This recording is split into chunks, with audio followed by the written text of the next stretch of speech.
I began by telling the president that there was a cancer growing on the presidency, and if the cancer was not removed, the president himself would be killed by it. I also told him that it was important that this cancer be removed immediately because it was growing more deadly every day.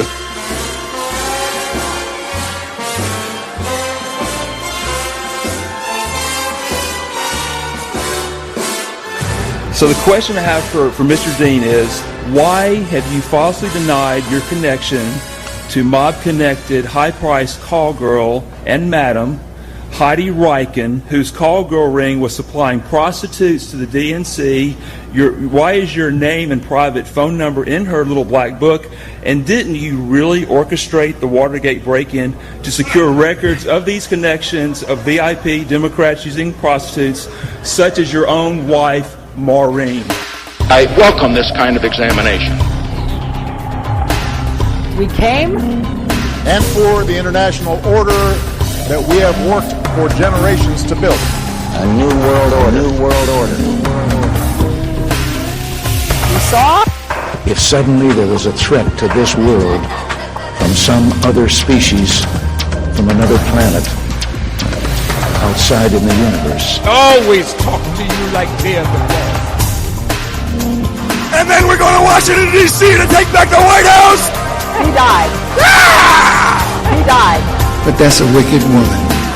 Because people have got to know whether or not their president's a crook. Well, I'm not a crook. You can keep it. Period. Period. Period. They are the focus of evil in the modern world. It's a catastrophe. Deep in my heart, I do believe we shall overcome. This is the Midnight Rider News Podcast. Hello, America and the world. Welcome to the Midnight Rider News Show. I'm St. Patrick, your friendly neighborhood host, traipsing through the trials and travails that have so tempestuously and untruthfully been blasted into your eyes, ears, and minds by the state-sponsored talking heads, court historians, and textbook conglomerates that control information today. Tonight, we have episode 036, Watergate and the White House Call Girl. Author Phil Stanford, the author of White House Call Girl, The Real Watergate Story, will join us next in the Midnight Hour. Now, we're on Facebook at Midnight Rider News Show. That's at Midnight Rider News Show. Please share the links to your favorite episodes. It would help us out quite a bit.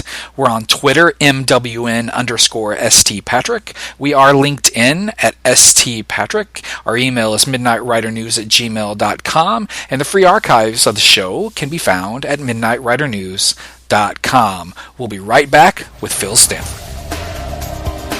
How much did Richard Nixon know about the Watergate break-in? Was the Pulitzer Prize-winning Washington Post really heroic in its uncovering of the Watergate affair?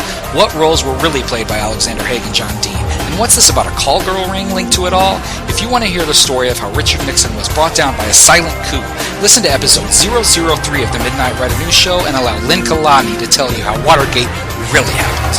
This is Lynn Kalani. You're listening to Midnight Rider News Show with St. Patrick.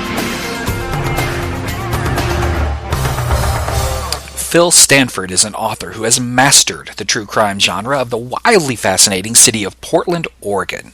His works, The Peyton Allen Files, Portland Confidential, and Rose City Vice, are as important to the Rose City's real history as Portlandia is to the current buzz surrounding Portland today. He's also taken on quite an interesting aspect of the Watergate story as well. Now, this story has been touched on by the great Lynn Kalani and the groundbreaking Jim Hogan, as well as many others. But Phil is here now to tell the whole story of White House Call Girl, the real Watergate story. So joining us tonight from the great American Northwest, this is Phil Stanford. How are you tonight, Phil? I'm good. Good to be talking to you. Hey, thank you so much for being on. White House Call Girl is a fascinating work. Now, these are the 1960s. Now, the Kennedy administration had attracted an amazing amount of youth to Washington, D.C., and these were the years of the Rat Pack and really the beginning of the sexual revolution, at least on the coast. This is a story that centers around women. Girls who like to party, to be more exact. So let's start with these party girls. Just to name a few, we have Josephine Alvarez, Pat Hornig, and Heidi Ricken, who will be the center of our story. Who are they, and what was their lifestyle like in the 1960s? Okay, well, girls like this are a permanent fixture in Washington, D.C., and actually most other places, but especially Washington, D.C., because there's always a need for their company for their services. And of course, the star of my book is Heidi Ricken, who was a beautiful German girl. Actually, she was born in Germany and came to the United States after World War II. Ended up in the Army in Washington, D.C., where she started while she was still a private in the Army as a nude model. A photographer picked her out, and it sort of went from there for her. And she got in, became a stripper pretty quickly, and because she wasn't such a good dancer, became a party girl, which is sort of a polite way of saying a high-class hooker. Josephine Alvarez was a friend of hers who came from Miami and ended up in Washington, D.C., because she hooked up with a big-time mobster, Charlie the Blade Tureen, who was a friend of Joe Nesline, who ran the rackets in D.C., ran the gambling, was the top man in the rackets, and through Tureen met Nesline, and who took her back to Washington, D.C. Pat Horning was another beautiful woman who, from Green Bay, Wisconsin, who married Paul Horning, the football player, and ended up in Los Angeles, where she was in soap operas. And these girls were all roommates at one time or another. There are more, but one of them, of course, is Mo Dean, as she later became known, Maureen Kane at that time.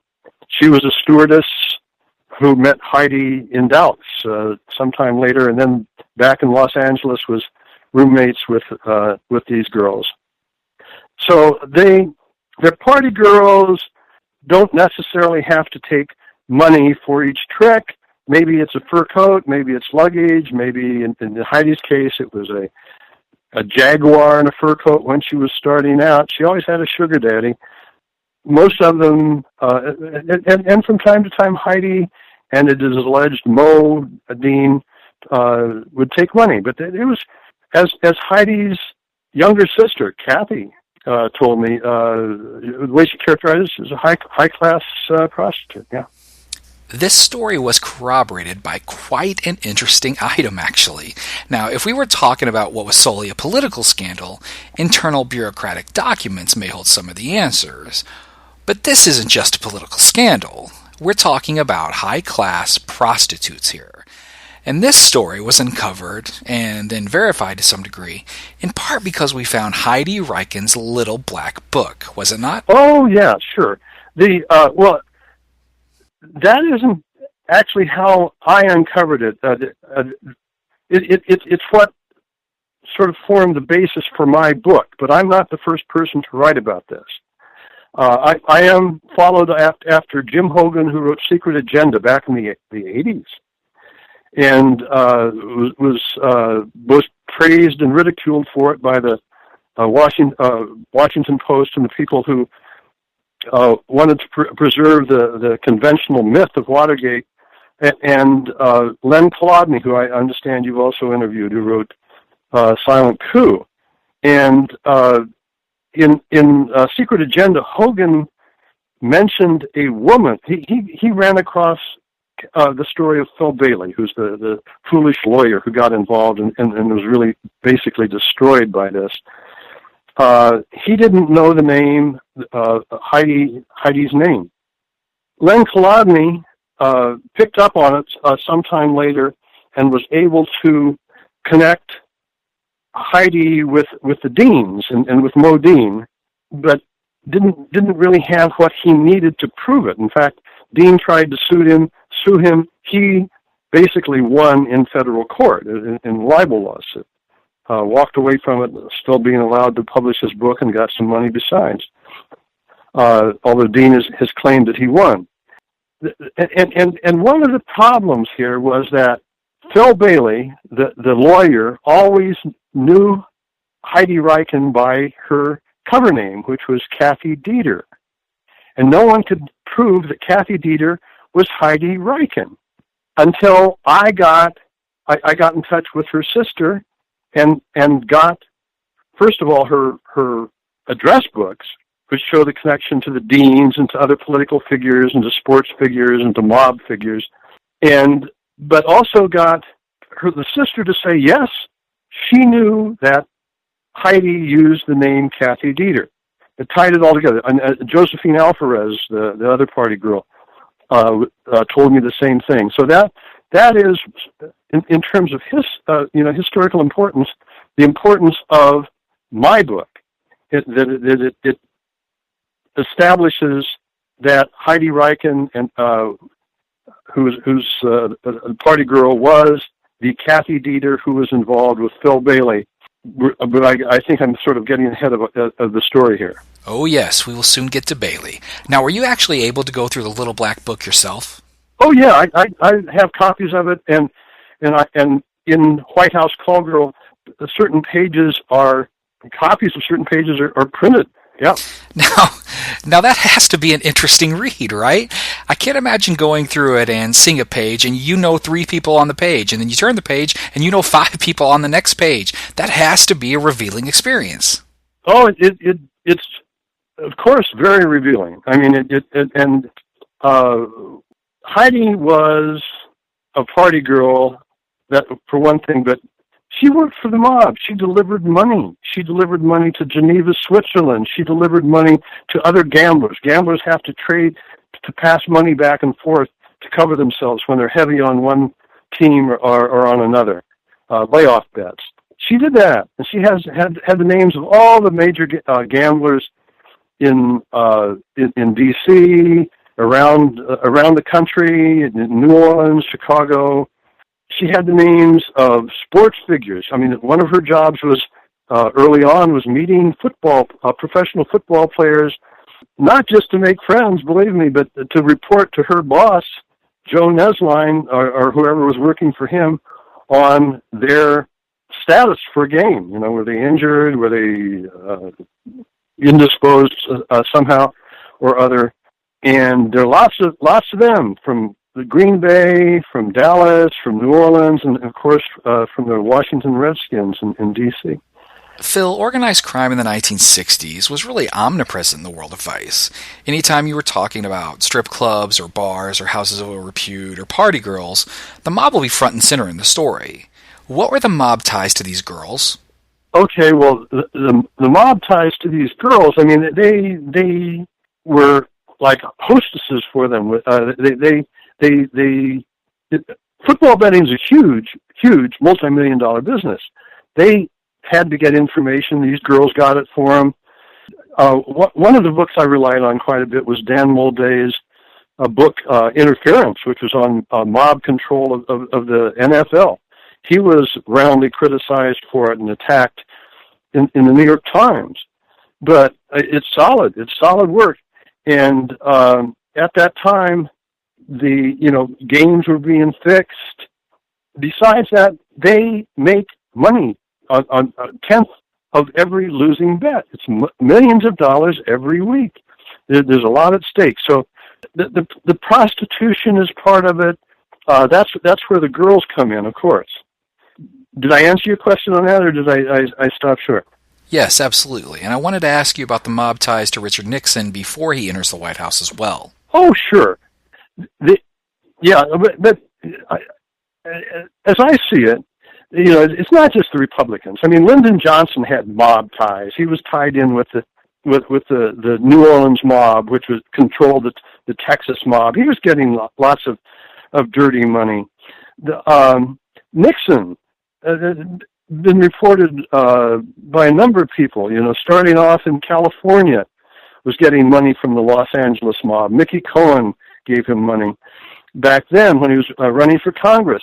When he was running for president, the Teamsters gave him, the mob and the Teamsters, sort of using the two interchangeably, gave him about $1 million in campaign money. And when the Hoffa issue came up, he got another $500,000 from the Teamsters. So corruption is, that sort of corruption is just sort of part of the system. It's part of the system. At a local level, at a national level. And Nixon's best friend was Bebe Rebozo from Florida, who was tight with the mob down there. Rebozo, it's been reported, was actually had a bedroom of his own in the White House. He would go into the White House without having to go through the usual Secret Service rigmarole because he was on a particular list. But he had a bedroom in the White House, and he was a mob. He was mobbed out. Well, it must be nice to have your own bedroom in the White House when you're not elected. So, as we move further into this story, who is George Owen?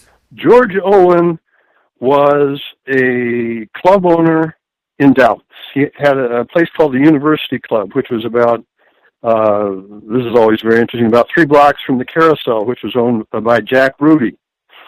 But he was part of that crowd. He was as one of his ex-wives, Diane Wisdom, the fairly well-known singer at one time. Diane Wisdom told me he was a real ladies' man. He was. He was a stud. And he got involved in this because back in the early 60s, the mob was looking to establish a casino in Antigua. So Heidi and Nesline were down there looking at it, and George Owen and his friend Wynn, who was a part owner of the Dallas Cowboys, went there to see if they wanted to buy into it. That's where George Owen met Heidi.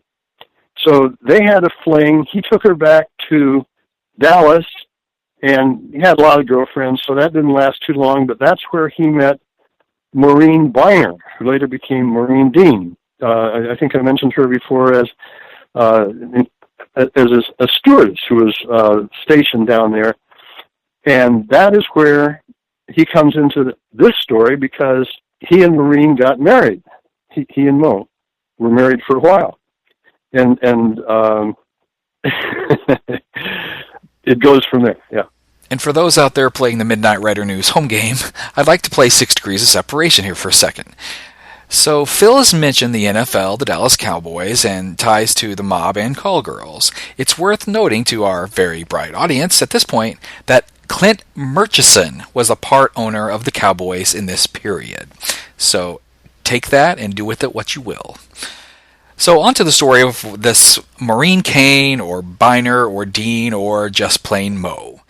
She's had a somewhat erratic adult biography even at this point. Now, there was an odd engagement, an early marriage, and so on. Oh, yeah. Even before George Owen, and especially John Dean, even before they enter the picture, this is a girl looking for something a little more attractive in life.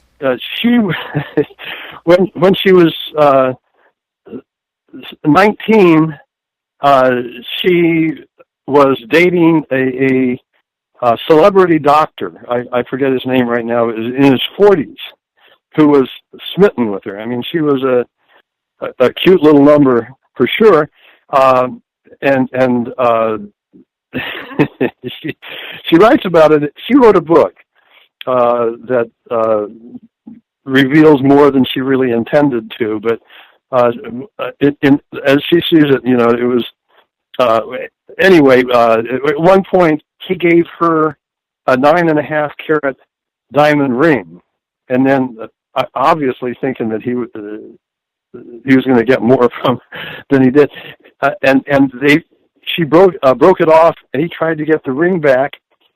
I think he even sued her for it, and she said it was a birthday gift, and she didn't have to give it back. And I think she prevailed in court. Anyway, that was Maureen at 19, and then she became a stewardess. She met George Owen in Dallas, married him, found out he was still married to Diane Wisdom, who was off touring with Frank Sinatra at the time, and went back to Los Angeles, where she married someone in business named Biner, a young guy, fairly straight, not part of this world. So she was married to 2 guys at one time. She's about 21, 22 at this point. Things broke up with Biner. She went back to New Orleans, which is where George Owen was at that time. Got an annulment from Biner, as I recall, and hooked back up with George Owen for a while. Then that's when she and Heidi drove back from New Orleans to Washington, D.C., and got set up there. Right, and though we're obviously trying to find out the truth of what happened here, it's undeniable that Maureen Dean was stunning in her youth. She was absolutely beautiful. Now let's get back to Heidi. Was she the girl that was sort of admired by all the other girls at this point? I don't have any sense of that. She's in a position. She's older than Maureen, that's for sure. By this, probably 10 years older. And I talked to a former boyfriend of Mo's, a celebrity dentist from Los Angeles named Garfield. He said he thought Maureen was sort of her protege, but I don't know if they really admired her that much. They sort of looked at her as Heidi as sort of as she was tough, that's for sure, after what she'd been through, and as a little bit crasser than they were. Garfield said that he thought that Maureen sort of admired her because she was so bold, or willing to talk dirty anyway. I don't have any sense that they particularly admired her so much, but she was in sort of a leadership position, I guess, just as with her mob connections. Yeah. I thought one of the most interesting sections of your book was on Spiro Agnew. Now, many of our listeners may not know Spiro Agnew at all, and some may only know him as Nixon's vice president who resigned due to some sort of a corruption scandal. So please tell us the strange tale of Spiro Agnew and how it fits so perfectly into this narrative. Okay, well, of course, Spiro Agnew was Nixon's vice president. He had been governor of Maryland, which was a terrifically corrupt state. I mean, you wanted a contract there, you had to, first of all, give 5% of it back to the people who gave you the contract. It was just, forever. I mean, Maryland's not the only state, but it's like that. But it was systemic. The corruption was. So he gets picked as Nixon's running mate, and as it is eventually revealed, is still accepting payoffs from his time as governor while he's in the White House. They're delivering checks, envelopes with checks or money to him in a White House basement. Anyway, the story I have in White House Call Girl is about one of the party girls, Pat Adams, who encountered Agnew while he was still governor, which was fine, just another politician from a medium-sized state who visited Washington, D.C., and she was working out of the 14th Street section of Washington, D.C., which was the down and dirty section of Washington. All of a sudden, Spiro Agnew is no longer just the governor of Maryland, but he's vice president of the United States. And since she's part of a blackmail operation, which is what a lot of these prostitution operations were. I mean, there are so many intelligence agencies in Washington, D.C., trying to collect dirt on so many different politicians and visiting dignitaries that it's almost inevitable. But she was, and this of course is where the whole story of the Watergate break-in ends up too, with another prostitution blackmail operation, as I see it. But although it wasn't connected with this particular one, but the story of Pat Adams is that she got stars in her eyes and realized that the films they'd been making on this governor of Maryland were suddenly very valuable, and so she started trying to blackmail himself, circumventing or going around the mob or the intelligence agencies, whoever, were running the damn thing. And at some point, Joe Nesline, the mob boss in D.C., called her pimp-in, a guy named Donald Brew, and said, "Your bitch is talking too much. Do something about it." So he killed her and took her out and killed her. They never did find her body, but some years later, he'd gone to prison on another charge, and he was out, and obviously looking for someone to take care of him again. So he confessed to the murder, and I was able to get only so much of that story. I got Drew's FBI records under Freedom of Information request, but apparently the case is still, after all these years, and it would be half a century now, classified, because Pat Adams, the girl he killed, the girl who was trying to blackmail Agnew, her name was blacked out. I mean, you could tell, if you knew the story, you could tell it was her, but they're still covering that one up. It's absolutely amazing that a sitting vice president, Spiro Agnew, was blackmailed by a prostitute who was then killed, and yet no one seems to talk about this, and many don't even know this. Oh, yeah. It's amazing. I don't find it that surprising, though. I mean, there were a number of people killed, even in the course of the Watergate cover-up. So it's the last resort of governments. They'd rather not have to kill anyone, but if they, in this case, it wasn't the government doing it. It was the mob, but the mob was that obviously working in some sort of conjunction with intelligence agencies. That's the nature of vice, that you don't really get to operate long unless you have protection. Oh, you are correct about that. Now let's move the story into Washington, D.C., where Heidi has set up an operation. Mm-hmm. And she needs an attorney, but the more I read, I'm starting to believe that the attorney really needed Heidi. Oh, yeah. He imagined that he was her attorney. I mean, we're talking about Philip Mackin Bailey, who was a young lawyer who started out to be a priest. He graduated from Catholic University, got interested in girls, so he couldn't be a priest as he saw it, and went to law school, got out, and put out a shingle of his own, and was doing prostitution cases. He was fascinated by sex and pornography. He met Heidi. He was referred to one of her operations by a senior lawyer.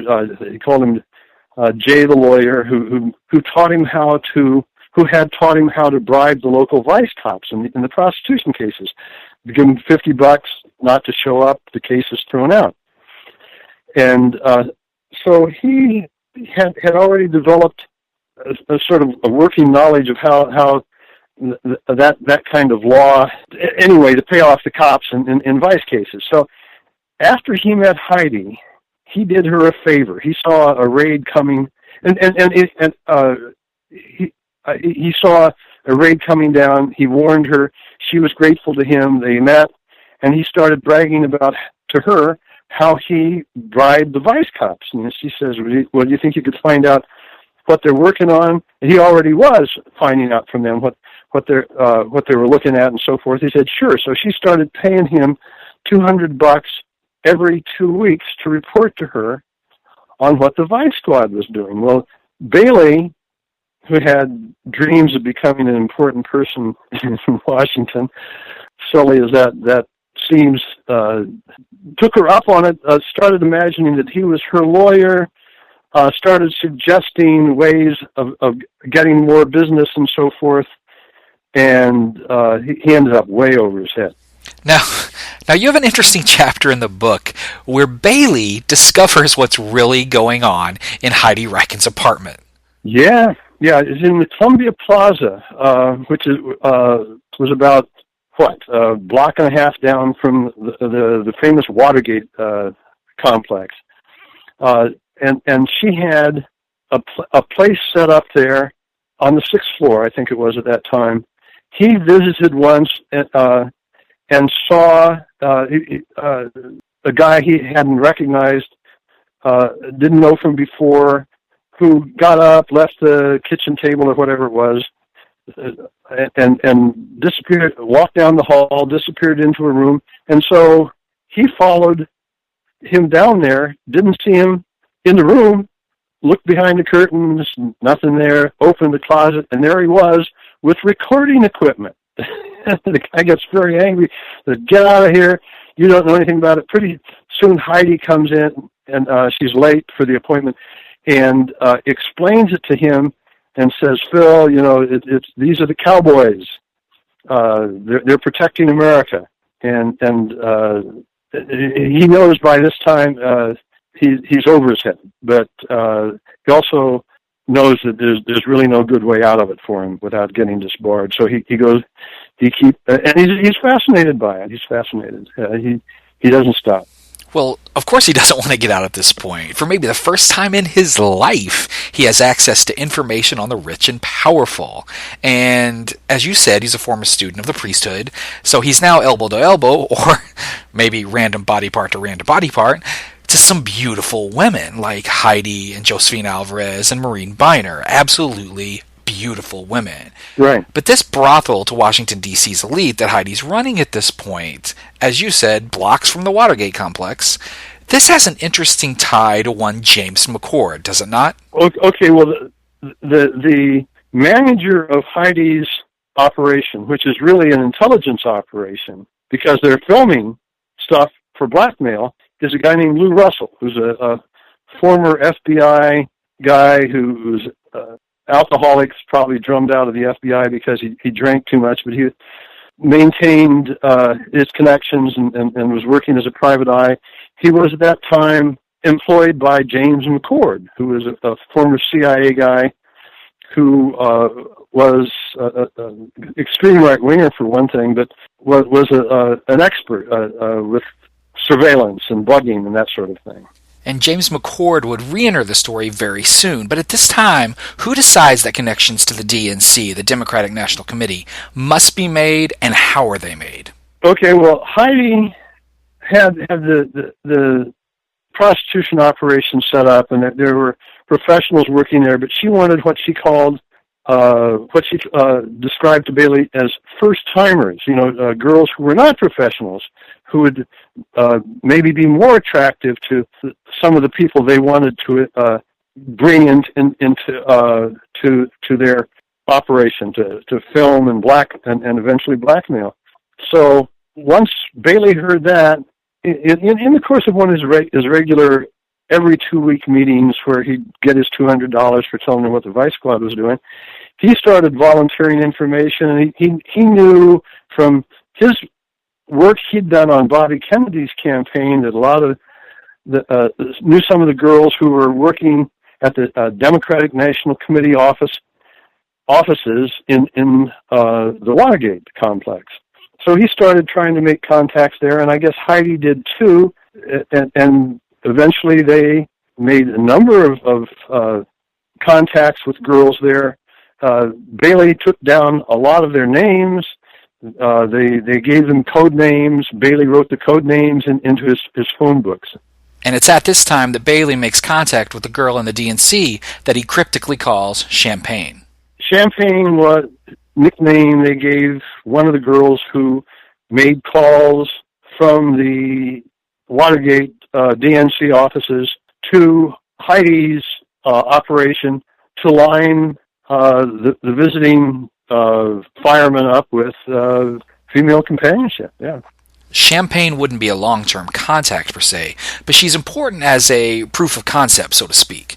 Then, however, a connection is made with someone whose name students of Watergate will instantly recognize. Right. Who is Ida Maxey Wells? I don't know that much more about her. She was one of the girls working there. She denies to this day that she had anything to do with it, but it certainly appears from what we know about the break-in itself and what was discovered in the break-in that she damn well probably did. And for example, when the burglars were arrested, they had photography equipment set up on her desk, and of course one of the burglars had a key to her desk in his coat pocket. Well, yes, I do believe that Ida Maxey Wells had some sort of information that the Watergate burglars were after. I mean, absolutely. Now, along the way, we meet a few more of the interesting women of this time, real characters of the time period. So who are Candy Barr, Zavaria Hollander, and Candy Kane? Well, Candy Barr was a famous stripper and porno star from Texas, who was one of George Owen's former girlfriends. She got busted for marijuana back there, did a little time, was a girlfriend of one of the Los Angeles mobsters. Candy Kane was one of the girls that Bailey knew, who had something to do. Was one of the first timers, as Bailey put it, who was involved. Who was the third girl you mentioned? Zavaria Hollander. Oh, she was a big time madam in New York City, and she's of interest to Watergate fans because at one point she got busted in New York. John Dean, who was then the White House counsel and very interested in collecting information like this, had one of his private investigators go up to New York to get her trick book. He did, but they couldn't really do with it much with it because, as they discovered, there were as many Republicans as Democrats listed in the book. So those are the three girls you asked about. I also think it's worth noting that Zavaria Hollander is the author of the Happy Hooker series. Now, some of you may have heard of that. But by 1972, the Nixon administration are now staples in Washington, D.C., and a few of them enter our story at this point. We have Jeb Magruder, G. Gordon Liddy, and E. Howard Hunt. Okay, well, Jeb Magruder is the one we need to focus on right now because he was the acting chairman of the committee to re-elect. And he's the one who set up, at John Dean's urging, really, the intelligence operation that was later busted in the Watergate. Magruder himself was a real pushover and never really, as I read it, suited for the Shark Tank in Washington. John Dean was admirably suited for it.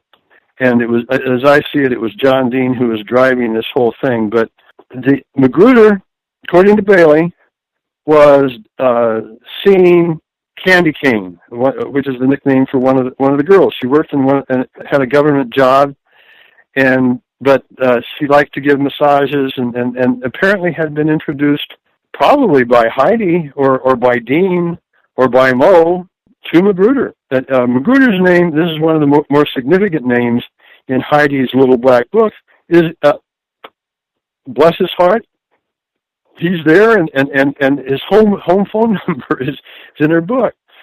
Bailey was over visiting Candy Cane one time at her apartment building, and as he was approaching, Magruder was leaving. He would later recognize him. It would explain a lot if just supposing now. I mean, there's an awful lot about this story we don't know. What we do know mostly is that the story that's come down to us is about 50% bull. There are lots of questions, and one of them is exactly what Magruder's relationship was here, how he was introduced to this girl, and was he, the question is, was he being pressured because of it? I mean, it would have been extremely embarrassing for him for this to have gotten out. What is Operation Gemstone? Gemstone was the intelligence operation that Dean and Magruder and John Mitchell and Gordon Liddy ginned up. As I said, Dean was always very interested in collecting dirt on people, and intelligence as I'm sure he would have put it. But that is a valuable commodity in Washington, always has been. So Gemstone was the plan that Liddy proposed to Attorney General John Mitchell with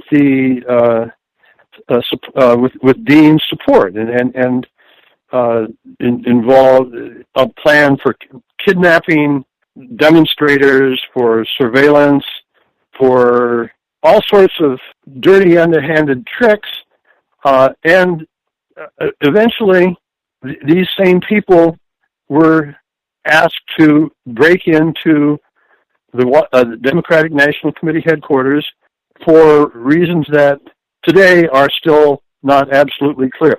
I mean, there are several good theories about them, but the conventional theory is that they wanted to get Lawrence O'Brien's files. Lawrence O'Brien was the chairman of the Democratic Party at that time, but that really doesn't make an awful lot of sense. He was, by the time there were two break-ins actually.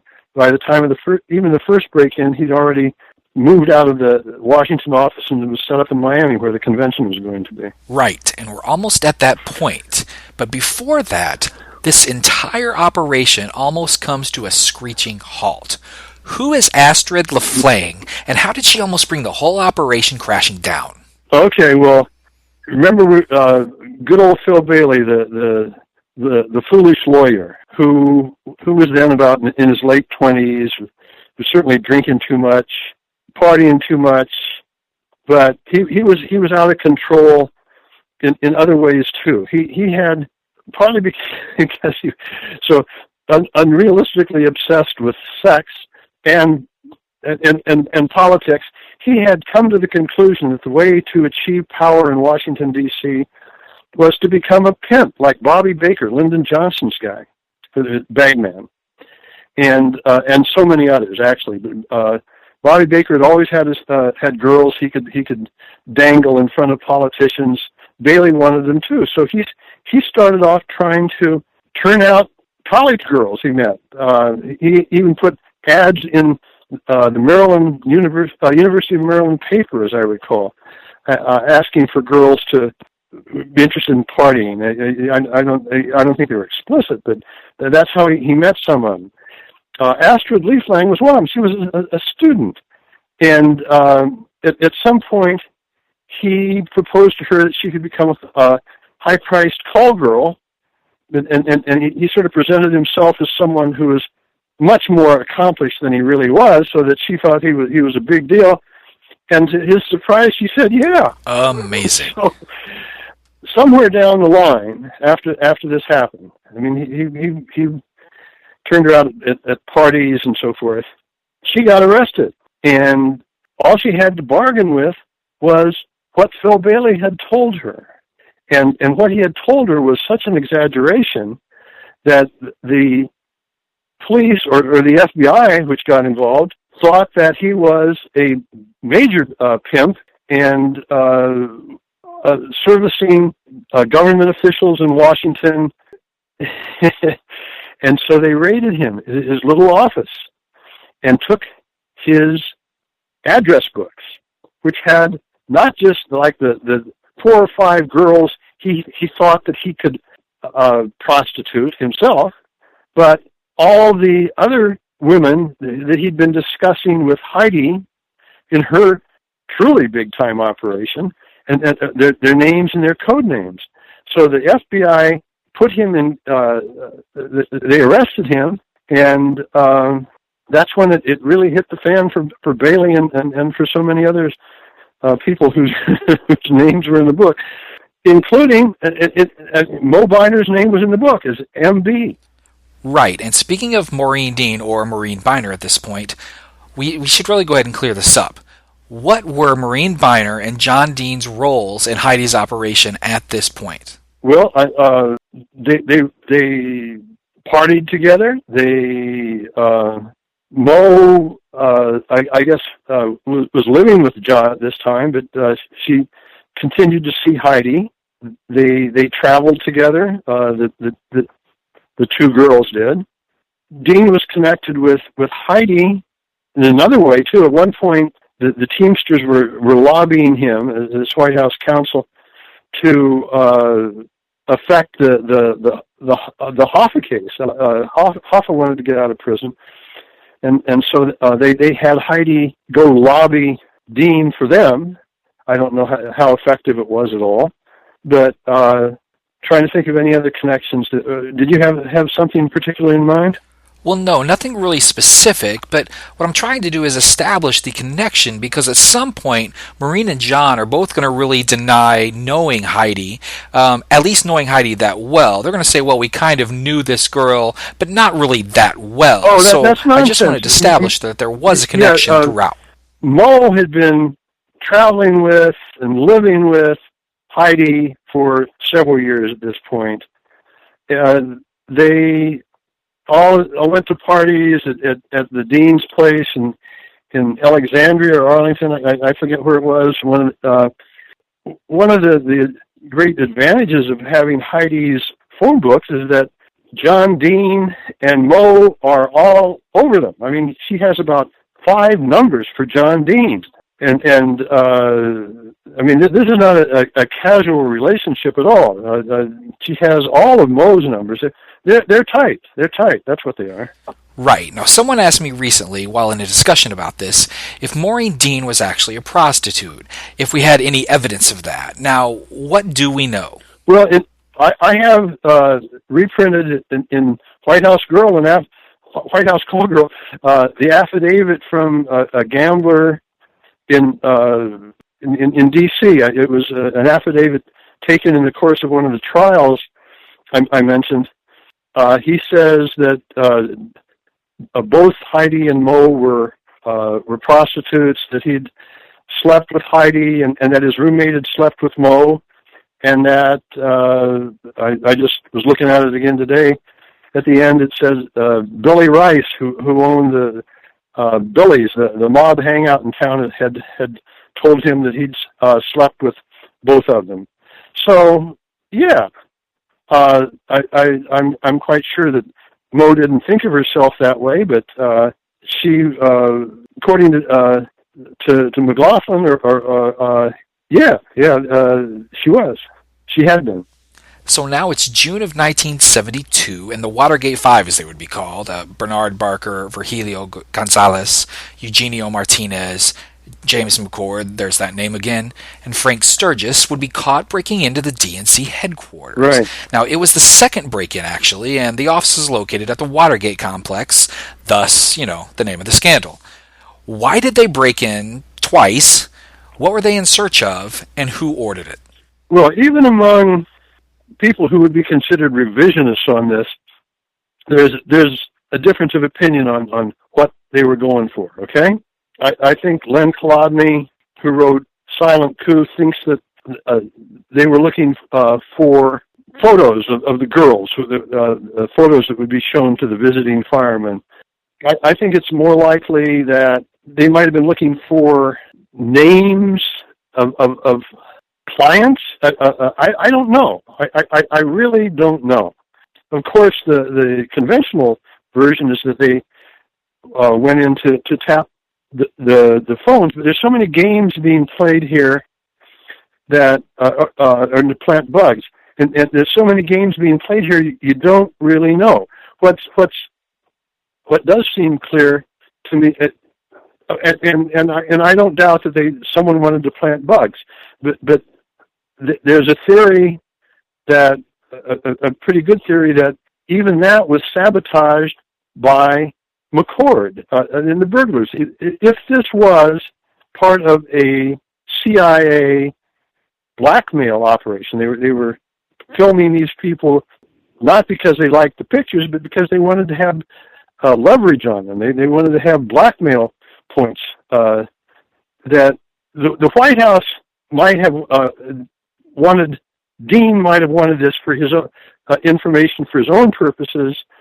Magruder might have wanted the information for his own purpose, for their purposes, but the CIA didn't want this mission to succeed, and I think it's very likely that they sabotaged it. There's so much information, so much detail that goes to prove that they probably did try to sabotage it.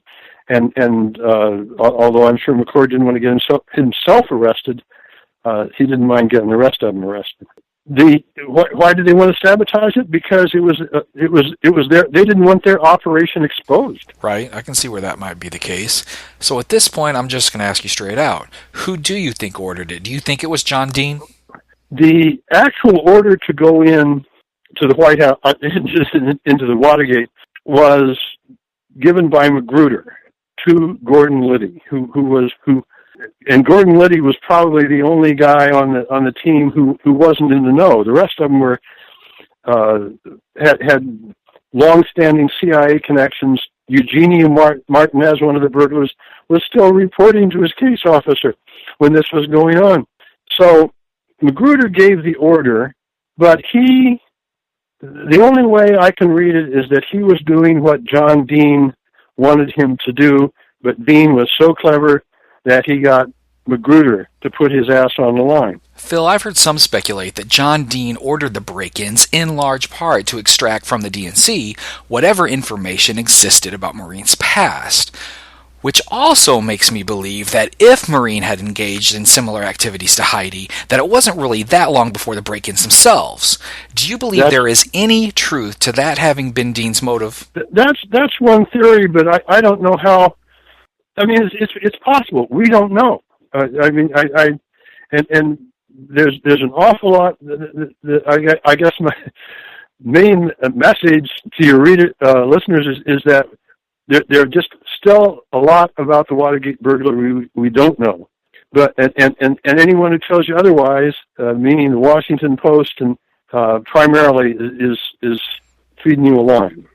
Well, absolutely. And the fact that they burglarized the DNC headquarters twice tells me that it wasn't a general information sweep, so to speak. You know, it tells me that they were trying to find very specific information. Well, another thing to consider is that between the first burglary in May and the second one in June, something very important happened, and that was that Bailey's office was raided, and John Dean knew that the FBI had Maureen's name. He had the prosecutors bring those phone books over to him in the White House. He knew that. So when they go back in, it's very, very likely, to me at least, that it had something to do with, at this point, limiting the damage that might come from the Bailey books. I mean, they threw Bailey into St. Elizabeth's, which is the Washington, D.C. mental hospital. But more than that, I mean, and they did it because he was interested in pornography, for God's sake.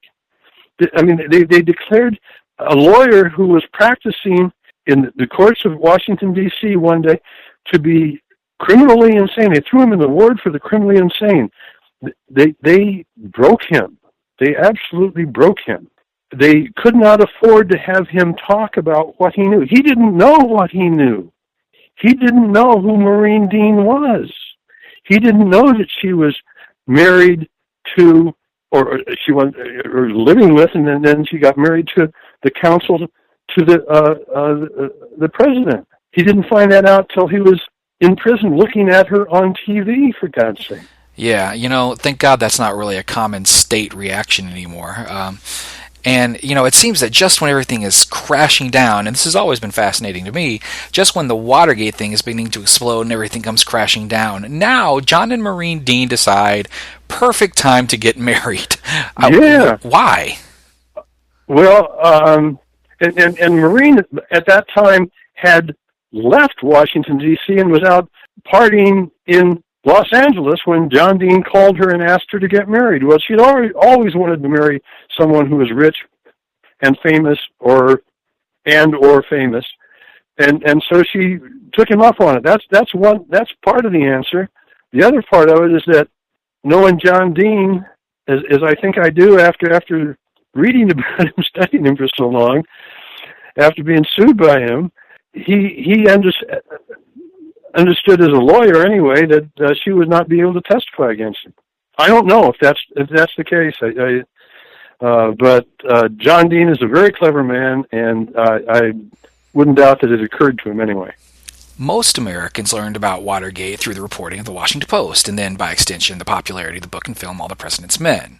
Right. The Post reporters, Bob Woodward and Carl Bernstein, became folk heroes of sorts, although I would say that a bit of that has been chipped away at over time, and rightly so. Woodward in particular wrote about using a source on deep background. In the book, he was called Deep Throat, thus having been named after a famous porn film at the time. So Woodward then, in 2005, released Deep Throat's identity as that of FBI Associate Director Mark Feld. Story over? No, not so fast, my friends. There's still much debate over the veracity of that story. Lynn Kolodny, for one, disagrees, as does Ray Locker. So what do you think about the identity of Deep Throat? Well, in the first place, when they were reporting it in the newspaper, Deep Throat was never mentioned, okay? Never. In fact, according to their literary agent, David Oakes, and he said it several times publicly, it was a literary invention when they were writing the book. And they were writing the book at the same time they were working with Robert Redford, who had bought rights to their story and was making a movie out of it. Deep Throat is probably an invention, okay?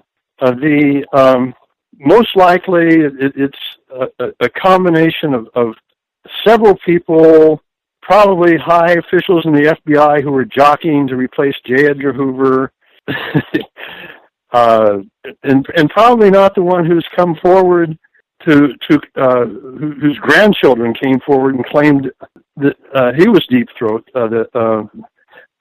He was suffering from Alzheimer's by that time, and he wouldn't have known whether he was a sole source anyway. So it appears pretty clear that Woodward, the cub reporter, who had very good connections in the intelligence community. He'd been a high-level communications officer immediately before he became a reporter in the Navy, communications officer, and worked in the White House basement, where he would have met high-ranking officers. Was carrying water for people who wanted to get rid of Nixon. Kolodny does the best job of talking about this in his book, Silent Coup. The military and the CIA hated Nixon. Nixon hated them. And in a way, it's a lot like the current situation with Trump, except that Nixon was very competent and Trump is very incompetent. But the same people, at least, there are similarities in those two situations. And in Nixon's case, it appears pretty clear that the generals and the CIA hated Nixon and wanted to get rid of him. Throughout your book, White House Call Girl, you describe many Nixon White House officials meeting John Dean for the first time and, frankly, not being that impressed. Do you think they were surprised when he turned on the White House, or do you think they expected it? I don't know if they expected him to be, but he is a weasel for sure. He had been all through his professional career. I think he had one job with a law firm, communications law firm, that he lost when he was discovered to be shopping out one of the contracts that they were supposed to be managing to someone else. He was not liked by people in the congressional offices he worked with. He was a self-serving weasel. Whether they were surprised that he was certainly not the only one. Self-serving weasel in his immediate family of friends there, and political friends. But whether they were surprised or not, that he flipped, I don't know. But he was smart enough to be the first one to flip to the prosecution. He ran to the prosecution, made a deal, and he made a good deal for himself. Oh, he absolutely did, and we'd see for the first time a president of the United States resign. Now, for the record, you don't believe that Richard Nixon knew anything about either break-in before or while they were occurring, correct? No, there's no evidence. No one has ever presented any evidence that he did. Yeah, I didn't think so. I just wanted to get that on record. Oh, no, that's quite clear.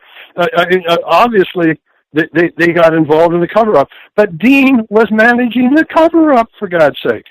And he was not telling his boss, the president, everything he knew, which is that he, about the break-in itself.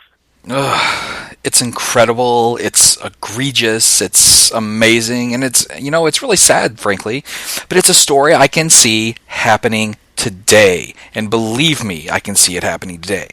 And then now we still see John Dean, one of the two heroes of Watergate to the mainstream media, he and Woodward. We still see Dean all over television, of course, mainly MSNBC, and it's really just laughable. And I keep thinking the media has to know, and they're just going along with it. They got Nixon out, so the ends justifies the means. But they have to know. No, they don't have to know.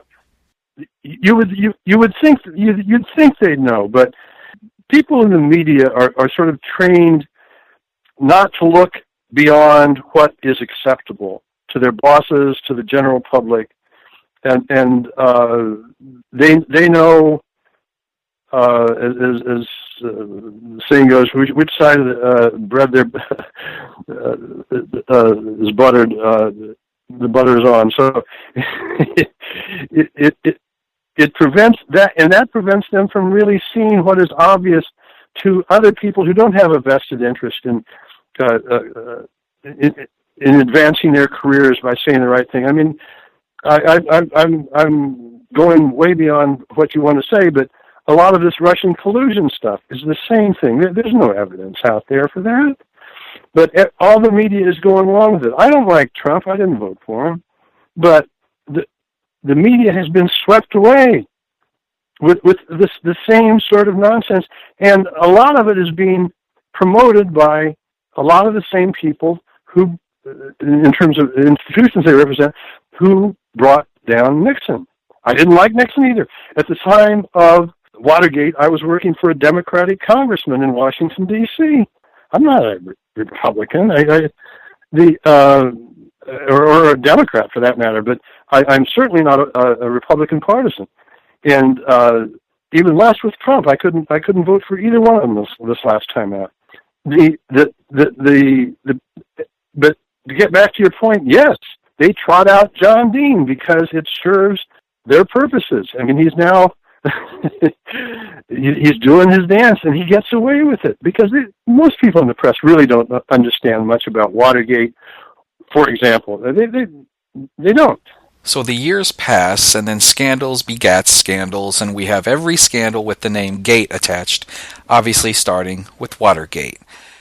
How did Heidi, Josephine, Pat, the attorneys, and the rest of the main characters involved live out the rest of their lives? Well, that's a pretty big list. Heidi died, I think, back in the early 90s. She was drinking too much, doing too many pills, finally caught up with her, and her liver, kidneys gave out, and she died. She, by that time, lost her looks, didn't have well, she still had a sugar daddy. She went back to Reading, Pennsylvania, and she was living in his house when she died. Josephine survived. Josephine Alvarez, her friend from the early years, who I think you'll come to like if you read White House Call Girl, did very well. She went through a number of other men, of course, settled down in southern Florida, and is now at peace with the world. She actually wrote a book called Lucky 325. She discusses her career in that. Pat Hornig ended up very badly. I think she was always living off money she got from men. She got a huge settlement in a divorce. Her next boyfriend took it all from her, and her family thinks that he probably murdered her as well.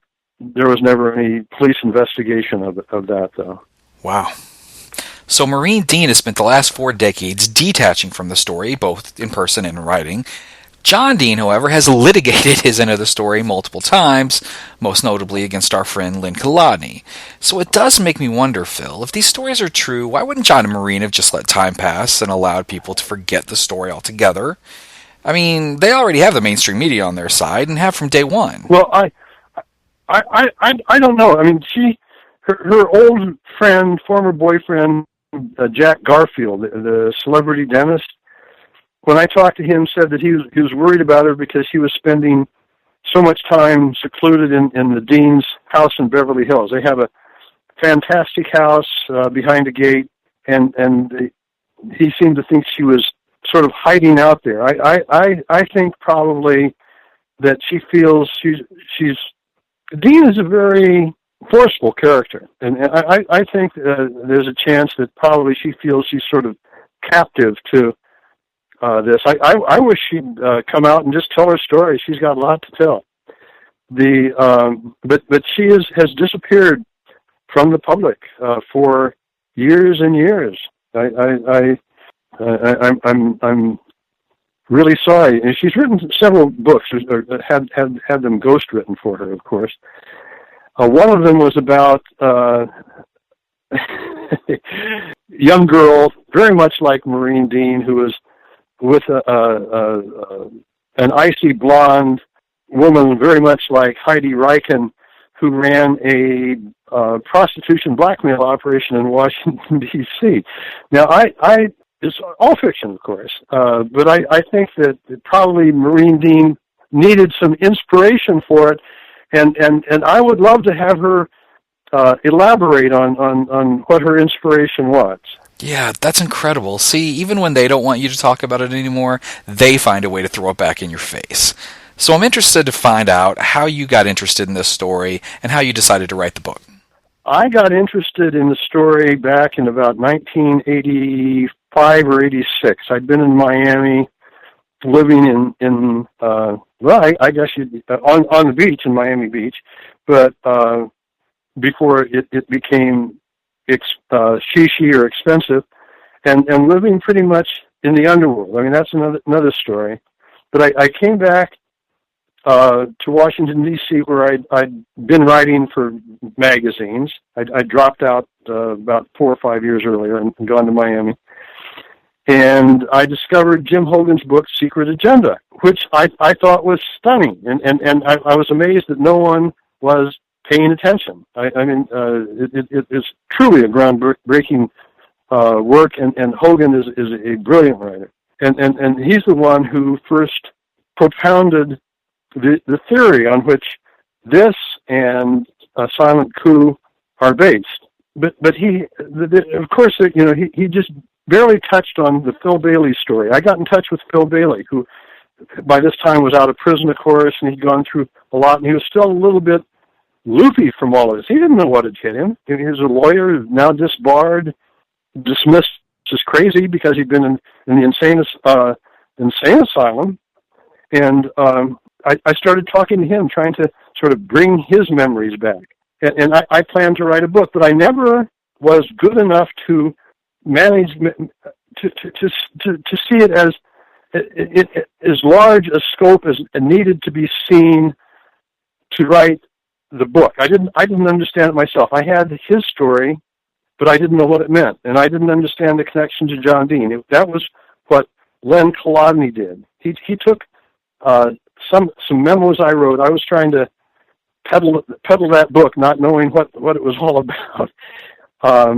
And Len Kolodny ended up with a memo that had made its way to John Mitchell. John Mitchell died, and that memo was passed on to him. So the second half of Len's book is what he made out of that memo and the sense he made out of Bailey's story. He deserves the credit for basically breaking that out. He's very, very good researcher. He's a brilliant researcher.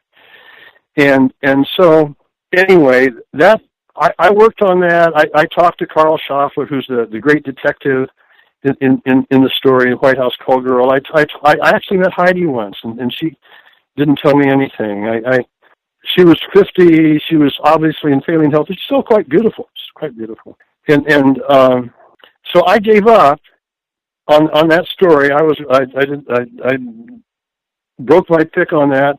I went out to Oregon, got a job with the Oregonian as a columnist, and did that for a number of years. and then wrote a column for another paper after I got fired from the Oregonian, or pushed out of the Oregonian, and for a few years, and then started writing books. But about corruption in Portland. I recommend those books to anyone who's interested in vice in general, but especially in Portland, which is usually considered to be a tiny little town. It ain't.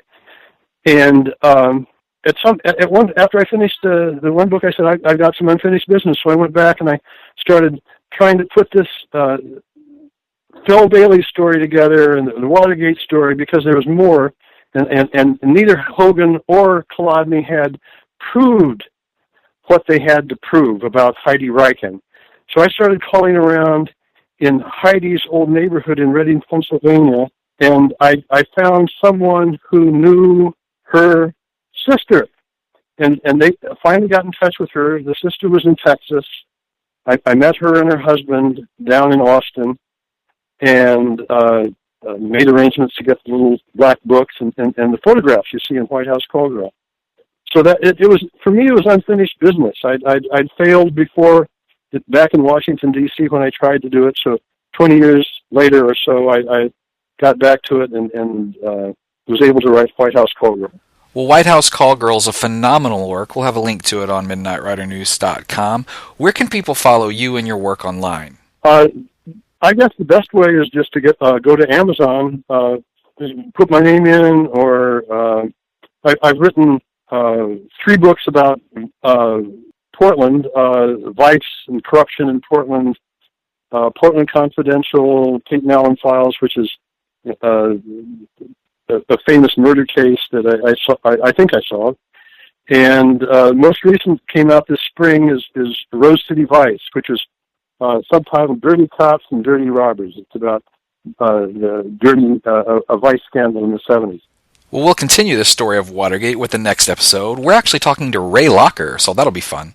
Oh, he's terrific, yeah. I look forward to that one. And this has been Phil Stanford, for those going to Amazon.com. That's STANFORD, and he's the author of White House Call Girl. Phil, thank you so much for being on tonight. ST is my privilege and my pleasure. Thanks very much. I'm ST Patrick. This is the Midnight Rider News Show. We'll be right back. He's the godfather of reality television, and now he has taken the reality of the JFK assassination straight to the establishment media in part 2 of the Jim Garrison tapes. John Barber is a pioneer, a conversationalist, a storyteller, and a friend of truth seekers worldwide. Hi, this is John Barber, writer-director of the American Media and the second assassination of President John F. Kennedy. If you want to know how I continue to challenge the media elites in the name of Jim Garrison's legacy, listen to episode 10 of the Midnight Rider News Show. Watergate is an interesting, unique story for many reasons. It's a crime drama, there's sexual indiscretion, the lust for money is ever present, and the value of information is the ebb and flow that creates the conflict. And then, of course, there's Richard Nixon. What the search for truth on Watergate shows is that quite often pulling on a thread historically can open up paths of research that reveal so much more to the story. The revisionists on Watergate deserve a lot of credit. Jim Hogan, Lynn Kolodny, Ray Locker, and yes, Phil Stanford. They've continued their pursuit for truth on a story that has been written and stamped as over by the mainstream media for decades. Do we know that Maureen Dean was ever a prostitute? No, we don't. And I don't think that Phil Stanford said that she was either. What he did was report on someone who had said they had first-hand knowledge that she was. But we don't really know. If she was a high-class call girl, then yes, she absolutely deserves to have her life back some 40-plus years later. Decisions from the 1960s can hardly be final judgments on your character in 2017. So why do revisionists pursue the angle with such tenacity? Well, because she never admitted that she was, and because John and Maureen Dean have litigated the issue for decades, trying to destroy people simply for doing research. When there's a major either-or question or a yes-no debate, it will continue to get pursued by those searching for truth. And then, of course, there's the fact that the Dean story is forever entangled with and by the Watergate story, which is one of the seminal stories of our times. Maureen Dean has never really struck me as a bad person per se. She was certainly a gorgeous woman in her day. She has the right to deny what many or some researchers have alleged, and the researchers have the right to print what some who knew her have said as well. And now, have you ever really thought about Watergate and the way it's taught in America? In the context, that is, the crisis following Watergate is always seen as a bottoming out in American politics. It's something from which we had to, quote, recover, unquote. Gerald Ford, as you remember, even called it the long national nightmare. It's interesting how the media and historical establishment have framed the crisis itself. They continue to portray the high point of political distrust as the low point in American history. And if that is true, and the media would certainly say that it is, then a political high point would be when we trust our politicians. But maybe, just maybe, the lack of political trust is a good thing. Maybe it's even the right thing. Maybe we have allowed politicians, and of course their appointments, to ruin the pillars of who we once were because we trusted them too much. More so, statistics show that we oddly give politicians the most trust at the beginning of a war. George H.W. Bush hit a political high after the invasion of Iraq. His son hit a political high after 9/11. As soon as the powers that be are about to send lives to die in battle, we give them the most freedom to act. We give them the most trust. What if Watergate was a high water mark in our history? What if Watergate, the Church Committee, the Jim Garrison case, and the rise of the alternative media in the 60s were all high water marks? Watergate opened our eyes to what politicians and their appointments have been doing for centuries. Distrust in our system, and those who choose to profit mightily from it, is healthy. It's a good thing. The early advocates of the First Amendment would tell us that it's our responsibility to distrust the authorities. In this sense, I would argue that Watergate was a seminal moment in contemporary America. I wish the distrust were also extended to the primaries. 2018 will bring our first real discussions of the election of 2020. The Democrats will promote candidates in the mainstream media. You may not even notice the promotion, or you may. It will be a creep. It won't be a bludgeon.